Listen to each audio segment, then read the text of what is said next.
Asa ka day? Ha? Asa ka? Mugawas ka? Mugawas?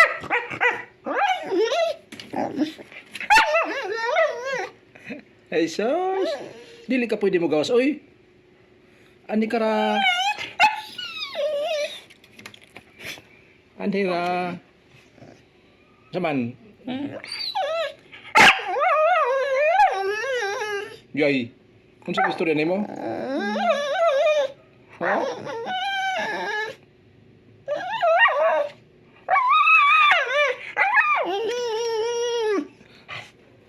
Sige na. Unsa man?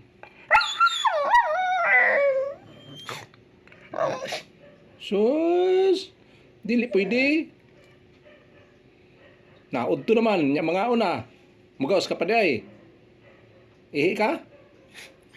Mangihi? Mangihi?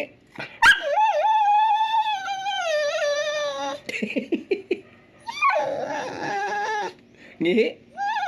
Oh. Ngihi? O lay kadua. Kinsa man?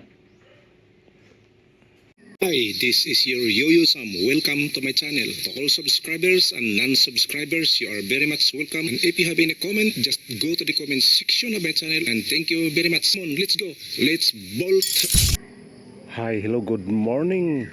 Good morning to all my subscribers and also my avid viewers and also the non-subscribers as well. So, this is the first video that I made in this month of January 2025. Happy New Year to all of you. January 2. So ngayon kami ay mag-umpisa sa pag-welding works, pero piling-pili lang yung mga tao. Yung welding personnel lang ang papasok ngayon, pero yung mga carpentry, mason at saka yung ibang labor ay hindi mo na papasok. Bali 2 tao lang ngayon ang papasok dahil apura na dito sa paglagay ng trusses kasi kailangan na mag-atip dito sa main building, kaya minabuti na papasukin ngayon ang welder kasi yun ang utos ng may-ari dito sa building na ito. Nag-message siya sa akin kahapon at pati yung welder message din niya upang malaman niya na mayroong pasok, at yung welder man ay nag-reply at nag-confirm din sa akin na papasok sila ngayong araw na ito. Ngayon ako nag-antay muna sa kanila at kailangan pa makuan kung anong pangalan ng kanyang helper kasi yung helper na yan ay bago. Ilagay ko muna sa doon sa master list. So halika kayo, samahan niyo ako at ito yung pinakauna kong paggawa ng video sa year 2025. Pakita ko sa inyo ang kanyang trabaho.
This is your Yuyu Sam. See you on my next vlog and God bless us all. Bye bye.